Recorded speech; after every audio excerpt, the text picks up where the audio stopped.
नमस्कार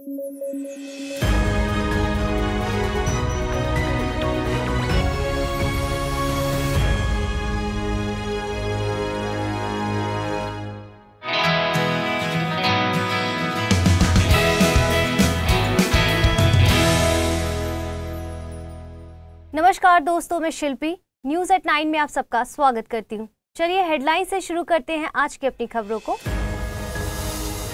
एनपीसीआई ने जारी किया सर्कुलर, यूपीआई पीपीआई पेमेंट पर लगेगी फीस। 4 कैटेगरीज में विभाजित है पीपीआई। शेरों को कूनो ले जाने पर फिर होगा विचार, एनटीसीए ने दायर की याचिका, इंटरस्पीशीज कॉन्फ्लिक्ट का होगा खतरा। और समिट फॉर डेमोक्रेसी का हो रहा आयोजन, यूएस है मेजबान। पीएम मोदी ने बताया भारत को मदर ऑफ डेमोक्रेसी।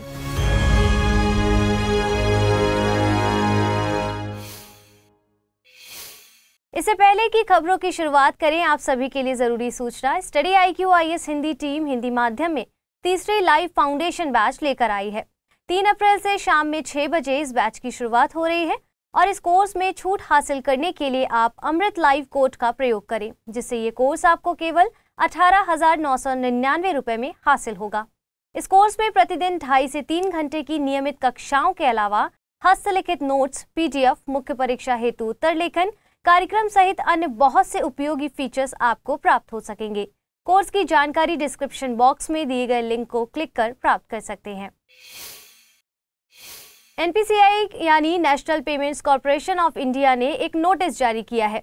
एनपीसीआई द्वारा जारी सर्कुलर के मुताबिक यूपीआई द्वारा प्रीपेड पेमेंट इंस्ट्रूमेंट से किए गए ट्रांजैक्शन पर 1.1% की इंटरचेंज फीस लगेगी। ये फीस 1 अप्रैल 2023 से लागू होगी। ये इंटरचेंज फीस ऑनलाइन ट्रांजैक्शन की लागत पर लग रही है। ये फीस 2,000 रुपए से ऊपर के ट्रांजैक्शन पर लागू होगी। इसमें भी कृषि और टेलीकॉम से जुड़े मर्चेंट्स के लिए कम शुल्क की बात कही जा रही है। यहाँ पर एक बात क्लियर कर दूं कि बैंक खातों से जुड़े यूपीआई लेन देन पर फीस नहीं है। केवल पीपीआई वॉलेट्स यानी प्रीपेड पेमेंट इंस्ट्रूमेंट्स पर फीस लगेगी, वो भी ग्राहकों को नहीं देनी है। प्रीपेड पेमेंट्स इंस्ट्रूमेंट से मतलब पेमेंट्स के ऐसे साधनों से है जिसमें पहले से स्टोर वैल्यू के एवज में वस्तुओं और सेवाओं की खरीद सुनिश्चित की जाती है। इसमें smart cards, magnetic strip cards, internet accounts, internet wallets, mobile accounts, mobile wallets, paper vouchers आदि को शामिल किया जा सकता है। आरबीआई के मुताबिक भारत में प्रीपेड पेमेंट इंस्ट्रूमेंट को 4 कैटेगरीज में बांटा जा सकता है। इनमें close system payment instruments, semi close system payment instruments, semi open system payment instruments and open system payment instruments शामिल हैं। आपको बता दें कि national payments corporation of India Bharat में खुदरा भुगतान और निपटान प्रणाली के संचालन के लिए एक अम्ब्रेला संगठन है। इसका गठन भुगतान और निपटान प्रणाली अधिनियम 2007 के प्रावधानों के तहत किया गया है। भारत में एक मजबूत भुगतान और निपटान अधोसंरचना बनाने के लिए यह आरबीआई और भारतीय बैंक संघ की एक पहल है। यह कंपनी अधिनियम 2013 की धारा 8 के प्रावधानों के तहत एक नॉट फॉर प्रॉफिट कंपनी है। यूपीआई यानी यूनिफाइड पेमेंट इंटरफेस एक ऐसी प्रणाली है जो कई बैंक खातों को एक ही मोबाइल एप्लीकेशन में अटैच करने की सुविधा देती है। इससे सीमलेस फंड राउटिंग और मर्चेंट भुगतान सरीखे एप्लीकेशन को करने में आसानी रहती है। ये पीयर टू पीयर लेन देन को भी पूरा करता है, जिसे आवश्यकता और सुविधा के अनुसार शेड्यूल्ड और भुगतान किया जा सकता है। एनटीसीए यानी नेशनल टाइगर कंजर्वेशन अथॉरिटी ने सुप्रीम कोर्ट में याचिका दायर की है। इसके मुताबिक गिर नेशनल पार्क में शेरों को कूनो नेशनल पार्क लाए जाने के प्रस्ताव पर विचार की जरूरत है। इसके साथ ही एनटीसीए ने साफ किया है कि चीता री इंट्रोडक्शन पर कोर्ट द्वारा गठित कमेटी की सलाह की अब जरूरत नहीं है। चीता री इंट्रोडक्शन का आगे का काम इस क्षेत्र में विशेषज्ञों की सलाह पर साइंटिफिक अप्रोच के जरिए किया जाएगा। गौरतलब है कि कोर्ट ने M.K. रंजीत सिंह की अध्यक्षता में एक एक्सपर्ट कमेटी का गठन किया था, जिसने चीता री इंट्रोडक्शन प्लान में एनटीसीए के साथ काम किया था। एनटीसीए के मुताबिक गुजरात सरकार और केंद्र सरकार के प्रयासों से शेरों की संख्या में 29% का इजाफा हुआ है। गुजरात में शेरों की मेटा पॉपुलेशन के पैच भी तैयार किए गए हैं।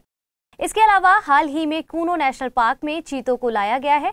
ऐसे में एक और बड़ी कॉर्निवोर स्पीशीज शेर को इस क्षेत्र में लाना दोनों ही स्पीशीज के विकास के लिए सही नहीं होगा। दोनों के बीच इंटर स्पीशीज कॉम्पिटिशन के चलते दोनों को नुकसान होगा। हालांकि अफ्रीकी देशों में शेर और चीते के कोएग्जिस्ट करने के उदाहरण देखने को मिलते हैं। एनटीसीए शेरों को कूनो नेशनल पार्क में रीलोकेट करने पर फिर से विचार करेगा। साथ ही इस पर 6 महीने में एक रिपोर्ट सबमिट की जाएगी।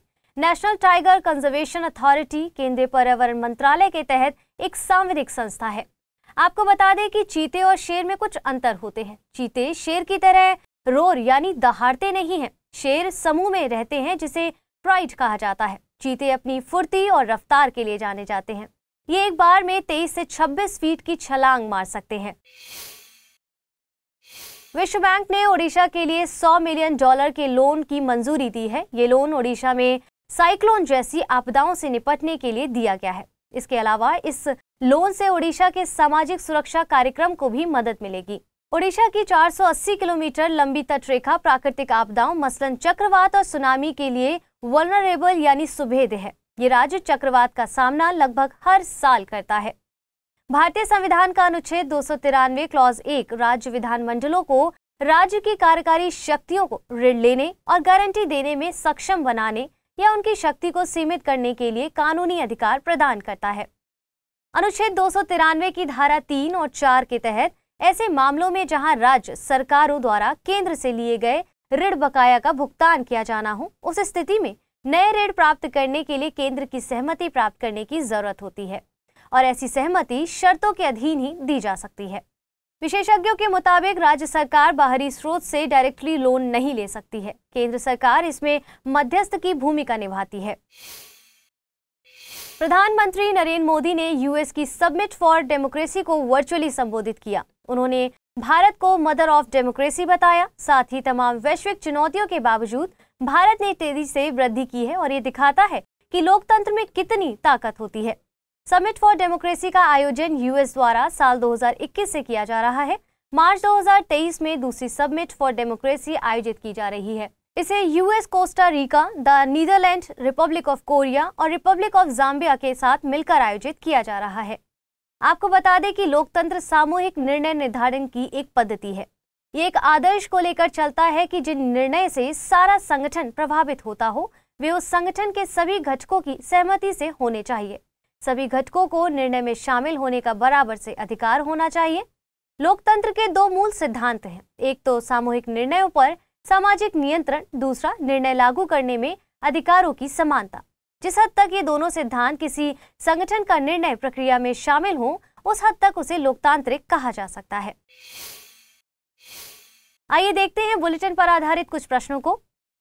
एम.के. रणजीत सिंह समिति संबंधित है चीता रीइंट्रोडक्शन प्लान से, केन-बेतवा लिंक प्रोजेक्ट से, वक्सवा आंदोलन से या फिर नर्मदा बचाओ आंदोलन से।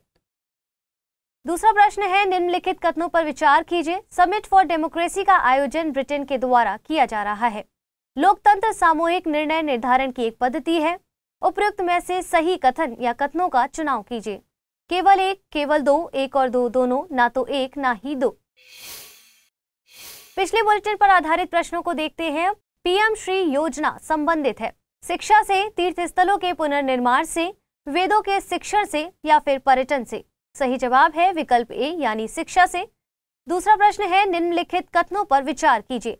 सभी धन विधेयक वित्त विधेयक होते हैं। सभी वित्त विधेयक धन विधेयक होते हैं।